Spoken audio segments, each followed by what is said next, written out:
was more than ordinary food. It was like a spiritual diet because of its heavenly origin. The people of Israel were so alienated from their identity and destiny that even the 10 plagues sent by God on Egypt, the leadership of Moses and Aaron, and the miraculous crossing of the Red Sea were not enough to recalibrate their mind and re-establish their identity. When hungry, they forget all those miracles and dare to have a caricatured nostalgia for their Egyptians' captivity. They were so settled in their slavery that they did not know how to cope with freedom any longer. They had spent so many years settling for nothing that settling for less was the best they could achieve.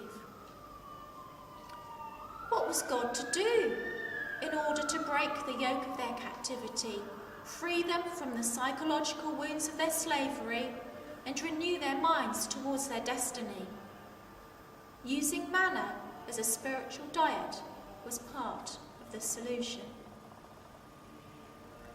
A new spiritual diet aims at developing discipline and trust.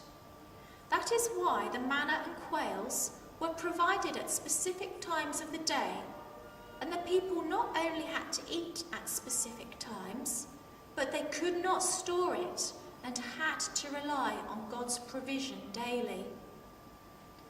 Human beings are tempted to store up resources in order to be in control of their lives and depend less on God's provision.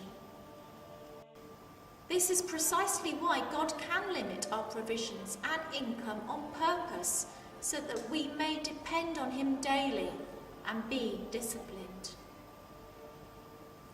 Jesus is likewise aware that the disciples need more than worldly bread to sustain their Christian identity. Jesus is the bread of life. Even if the disciples failed to understand it at first, feeding on worldly bread alone can make us slaves of the world. Since Christians live in the world without being of the world, they need a spiritual diet alongside their normal worldly diet. Many of us have been caught up in situations, struggles, and bondages when we almost forgot who we really are and what we are truly called to be and accomplish for the glory of God. It is often difficult to notice those situations of bondage because we can be so busy trying to survive them that freedom's not even an option for us. It is also easy to begin to normalise that state of bondage in survival mode. There is a sense in which believers are heavenly citizens and no natural food can truly feed them. Communion alone is the source of heavenly nutrient which Christians can eat to survive in this foreign world of ours. This heavenly food reminds us that we are not of this world and help us to focus on our destiny to firstly contribute to making God's kingdom an earthly reality, and secondly, to be with God one day. When the disciples were worried about Jesus' hunger at the well, he said his food is to do the will of him who sent me and to accomplish his work. Let us copy from Jesus and let our commitment to do the will of God and to accomplish his work be our real food. How and what is your spiritual diet at the moment? Can it be improved or implemented?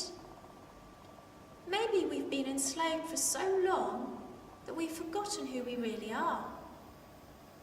Only a healthy combination of fasting and spiritual diet can restore our true identity in Christ. renew spiritually through the transformation of our minds, re-embrace Christ's promises for our lives, and move us forward towards what God has called us.